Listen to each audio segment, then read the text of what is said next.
G'day, this is part 2 to understand eventually.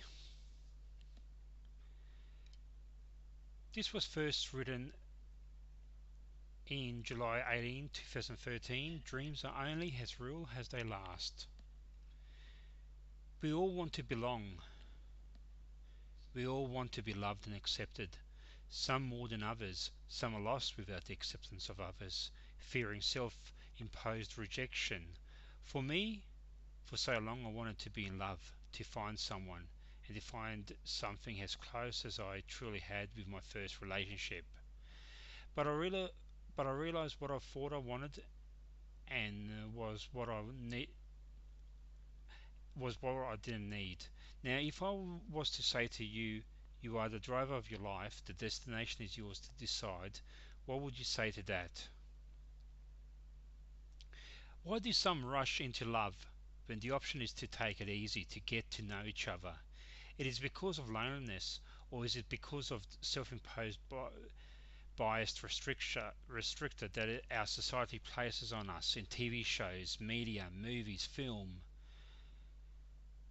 Being normal isn't about getting married, having kids. Being normal has many definitions, has many dualities. What is normal for me is not normal for you. We are each different.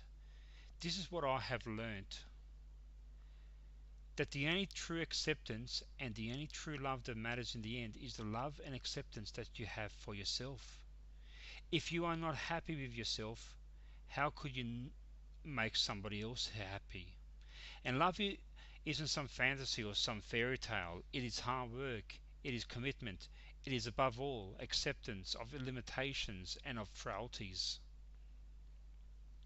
We all want to belong, so belong to yourself. We all want to be loved, but first love yourself. We all want to be accepted, so accept yourself. Dreams are only as real as they last, and in the end, so are the fantasies. Everything unreal and everything that means shit will fade to be replaced by reality. The following post was written November the 3rd, 2013. This was at the very beginning of the relationship with she who would become a toxic personality in my life. This was during the very first weeks of idolization, or known as the love bombing phase. I think the very nature of life is about moving through the varied layers of experience. For example, experience shapes us. We cannot blame life but ourselves if we don't attempt to change our path. The greatest roadblocks in one's life is not taking risks, not accepting that change is a good thing. We are the master conductors of our life. Whether you're rich or poor, married or not married, male or female, young or old, you have the power to set limits of your own happiness.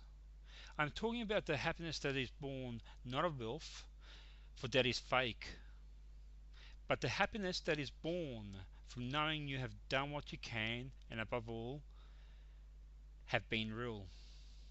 I finally understand that to be happy with oneself, you must continuously work on yourself, never to be lax, for how we appear on the outer is mirrored by how we appear on the inner. The very nature of life is not about money or riches, but about whether you have been wise in your decisions, whether you have done things that you felt were right, and that you have always done it for the best.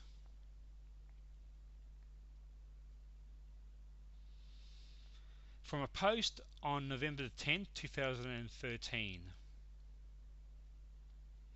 I am left before bed to reflect on a day that was beautiful on so many levels. Whatever happens, I have seen a brighter and clearer path ahead of me. I realize I am capable of being someone's partner, that I can fulfill a relationship on my end and above all, make someone happy. And in doing that, I too receive happiness and contentment. Life is about learning, and self-learning is so important. At this point, I am a happy man. I am taking stock of what's important to me. For so long, I have lived in a form of self-created prison, made in my mind over self-doubt and inner delusion. I woke up finally just before it was too late and opened my eyes to clarity, inner and outer. To feel is real. Emotion is so pertinent. I reflect on a beautiful day on so many levels, and it is good to be human. What is forming slowly is a coalescent revolution in my mind, and I see myself no longer alone but a part of a couple. Nobody deserves to die old alone. Everybody has a choice to make whether we live life to its potential or not. I choose living life. This was originally posted on December 3rd, 2013, at the gates of perihelion. In the end, the only way that love is in a relationship can blossom is direct communication. Our lives will not always be a bed of roses, nor will they always be a floor of shambles. When you are alone, you yearn for something true and something real. I think all of us at some point, sometime or another, take things and people for granted. We don't reflect on the fact that all our core soul wants is to be loved and to love. But love cannot survive or bud without the right conditions. Much like a plant or our own human body, as we need air and food to live, love needs desire, passion, understanding, and communication. We need to not take each other for granted and instead take each other for the souls we are. Far too many relationships do not survive due to the lack of communication. For me, communication is key and always will be. In the end, we all reach the moment of perihelion, which is illumination. From a post back on December 21st, 2013, this was after watching the movie The Green Mile. What a great movie that was. I remember a quote from one of the best ever movies ever made. I'm rightly tired of the pain I hear and feel, boss. I'm tired of being on the road, lonely as a robin in the rain, not ever having nobody to go on with or tell me where we're coming from or going to or why. I'm tired of people being ugly to each other. It feels like pieces of glass in my head. I'm tired of all the times I've wanted to help and couldn't. I'm tired of being in the dark. Mostly it's the pain, boss. There's too much. If I could end it, I would, but I can't. I just can't. From a book by Stephen King, The Green Mile. I think this quote sums up the whole movie. I remember watching the movie and just each time just getting emotional. And it leads me to this. I want to continue to be a better person in all facets and aspects. I want to always be respectful and understanding. Yesterday, I took the train and on the platform was a teenager in a wheelchair that had a developmental delay. And two people behind him were pointing and laughing at him. I then remembered this part of the quote. I'm tired of people being ugly to each other. It feels like pieces of glass in my head. I shook my head at these two people.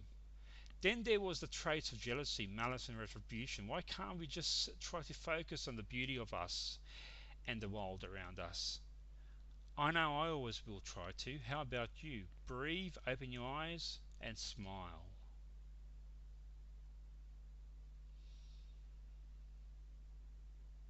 These are my thoughts back from December the 30th, 2013.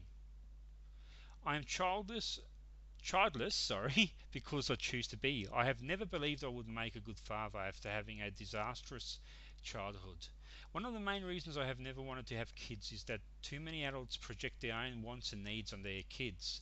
They don't let the kids grow into their own being, and it can manifest disastrously.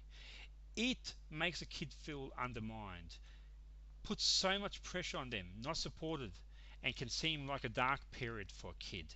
When any event or situation becomes a chore for a child, he or she will stop enjoying it. When a parent creates a paradigm of unease, it will make a kid retreat. Expectation, unrealistically, creates anger and resentment later on in life. We all want a better life for our kids, but neither are we adults perfect? We are shaped by our thoughts and outlook, and neither it is fair to push that outlook on our kids. We should equip our kids with free thinking, free will, and above all, love. It should never matter if a kid comes first or last. At least he or she tried. Applaud the effort. Criticism can kill the spirit of a kid. Chaos comes from mankind. Chaos is not self-creating. We create it. When our thoughts are chaos, our lives are fast in chaos. And I'll be back with part 3 tomorrow. Thank you.